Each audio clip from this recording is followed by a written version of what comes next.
Cross voting ಆಣೆ ಪ್ರಮಾಣ ಮುಗಿದ ಅಧ್ಯಾಯ ಅಂತ ಹೇಳಿ ಬೀದರ್ ಪ್ರವಾಸಕ್ಕೆ ಹೋದಂತಹ ಬಿಜೆಪಿ ರಾಜ್ಯಾಧ್ಯಕ್ಷರನ್ನ ಮಾತ್ರ ಈ ಪಕ್ಷದ್ರೋಹದ ಚರ್ಚೆ ಬೆನ್ನು ಬಿಡದಂತೆ ಹಿಂಬಾಲಿಸ್ತಾನೆ. ಬರೀ ಹಿಂಬಾಲಿಸೋದಷ್ಟೇ ಅಲ್ಲ, ಈ ಪಕ್ಷದ್ರೋಹ 2 ವರ್ಷದ ಹಿಂದಿನ ಪಕ್ಷದ ದ್ರೋಹವನ್ನೂ ಎಳೆದು ತಂದು ಗಲಾಟೆಗೆ ಕಾರಣ ಆಗಿದ್ದನ್ನ ನಮ್ಮ ಗೋವಿಂದಣ್ಣನ ಮೂಲಗಳು ಕಣ್ಣಾರೆ ಕಂಡಿದೆ. ಆ ವಿವರ ಇಲ್ಲಿದೆ ನೋಡಿ.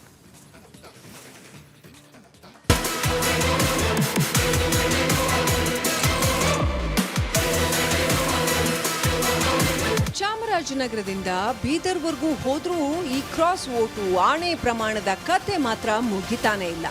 ಇಲ್ಲೂ ಗಲಾಟೆ, ಅಲ್ಲೂ ಗಲಾಟೆ, ಎಲ್ಲೆಲ್ಲೂ ಗಲಾಟೆ ಗಲಾಟೆ ಗಲಾಟೆ ಅಂತ ಸಖತ್ ಗಲಾಟೆ ಮಾಡ್ತಾ ಬಂದ್ರು ನಮ್ ಗೋವಿಂದಣ್ಣ.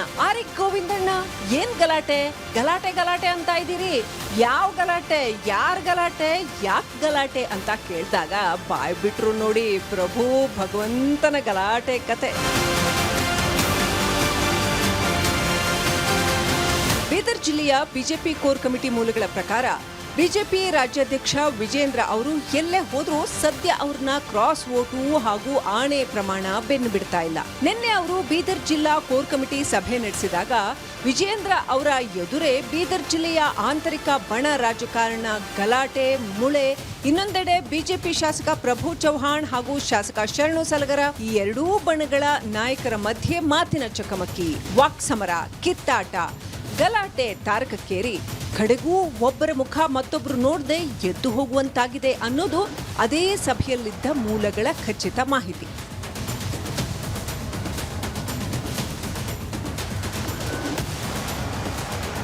ಇಷ್ಟೆಲ್ಲ ಗಲಾಟೆ ಆಗಿದ್ದು ಯಾಕೆ ಅನ್ನೋದನ್ನು ಅದೇ ಮೂಲಗಳು ಎಳೆ ಎಳೆಯಾಗಿ ಹೇಳಿವೆ. 2024ರ ಲೋಕಸಭಾ ಚುನಾವಣೆಯಲ್ಲಿ ಬಿಜೆಪಿ ಅಭ್ಯರ್ಥಿ ಭಗವಂತ ಖೂಬಾ ಪರ ಪ್ರಭು ಚೌಹಾಣ್ ಕೆಲಸ ಮಾಡಲಿಲ್ಲ, ಪ್ರಚಾರವನ್ನೇ ಮಾಡಲಿಲ್ಲ, ಪಕ್ಷದ ಪರ ಓಡಾಡಲಿಲ್ಲ, ನನ್ನ ಎದುರಾಳಿ ಜೊತೆ ಅಡ್ಜಸ್ಟ್ಮೆಂಟ್ ಪಾಲಿಟಿಕ್ಸ್ ಮಾಡಿಕೊಂಡು ನನ್ನ ಸೋಲಿಗೆ ಸಂಚು ರೂಪಿಸಿದ್ರು. ಇನ್ನು ಇತ್ತ ಶರಣು ಸಲಗರ ಕೂಡ ನನ್ನ ಸೋಲಿಗೆ ಕಾರಣ ಅನ್ನೋ ದೂರಿನ ದನಿ ಈ ಕೋರ್ ಕಮಿಟಿ ಸಭೆಯಲ್ಲಿ ಕಾವು ಪಡೆದಿದ್ದೇ ತಡ ಶುರುವಾಯ್ತು ಗಲಾಟೆ ಅನ್ನುತ್ತಿವೆ ಮೂಲಗಳು.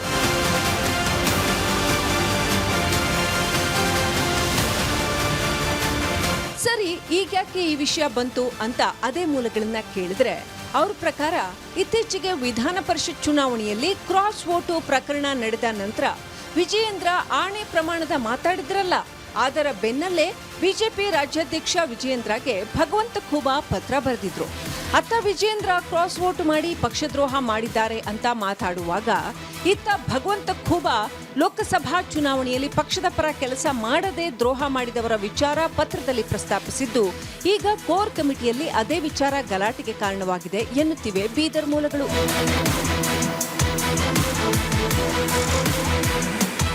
ಸೂಫಿ ಸಂತರ ನಾಡಿನ ಆಪ್ತ ಮೂಲಗಳ ಪ್ರಕಾರ ಭಗವಂತ ಖೂಬಾ ಪರವಾಗಿ ನಿನ್ನೆ ಬೀದರ್ ಕೋರ್ ಕಮಿಟಿ ಸಭೆಯಲ್ಲಿ ದನಿ ಎತ್ತಿದವರು ಪ್ರಭು ಚೌಹಾಣ್ ವಿರುದ್ಧ ಆಪಾದನೆಗಳ ಸುರಿಮಳೆ ಸುರಿಸಿದ್ದಾರೆ.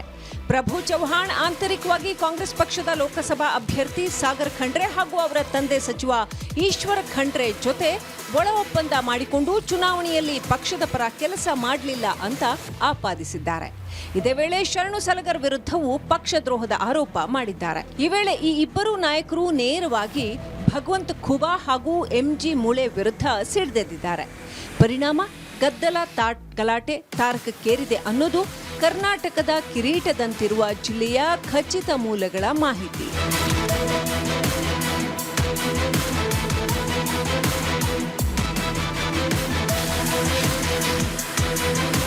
ಸೂಫಿ ಸಂತರ ಜಿಲ್ಲೆಯ ಬಲ್ಲ ಮೂಲಗಳ ಮಾಹಿತಿಯ ಪ್ರಕಾರ ಬಿಜೆಪಿ ರಾಜ್ಯಾಧ್ಯಕ್ಷ ವಿಜಯೇಂದ್ರ ಅವರು ಎರಡೂ ಬಣಗಳ ನಾಯಕರನ್ನ ಸಮಾಧಾನ ಮಾಡೋದಕ್ಕೆ ಹರಸಾಹಸ ಪಟ್ಟಿದ್ದಾರೆ ಎನ್ನಲಾಗಿದೆ. ಕಡೆಗೆ ಬೀದರ್ ಲೋಕಸಭಾ ಚುನಾವಣೆಯಲ್ಲಿ ಬಿಜೆಪಿ ಅಭ್ಯರ್ಥಿ ಸೋಲಿನ ಹಿನ್ನೆಲೆ ಹಾಗೂ ಭಗವಂತ ಖೂಬಾ ಅವರ ಆರೋಪಗಳ ಬಗ್ಗೆ ಬೆಂಗಳೂರಿನಲ್ಲಿ ಸಭೆ ನಡೆಸಿ ಇತ್ಯರ್ಥ ಮಾಡೋ ಭರವಸೆ ನೀಡುವ ಮೂಲಕ ಮುಕ್ತಾಯಗೊಳಿಸಿದ್ದಾರೆ. ಆದರೆ ಇದೇ ವಿಚಾರವಾಗಿ ಹಿಂದೆ ಹಲವು ಸಭೆಗಳನ್ನ ಮಾಡಿ ಹೈಕಮಾಂಡ್ಗೆ ರಿಪೋರ್ಟ್ ಕಳಿಸಿದ್ರು ಏನೂ ಆಗದೆ ಇರೋವಾಗ ಮತ್ತೊಂದು ಸಭೆ ಮಾಡಿದ್ರೆ ಏನಾದೀತು ಅಂತ ಅದೇ ಕೋರ್ ಕಮಿಟಿ ಸದಸ್ಯರೇ ಮಾತಾಡಿಕೊಂಡಿದ್ದು ನಮ್ಮ ಒಳನೋಟಕ್ಕೆ ಕಂಡಿದೆ.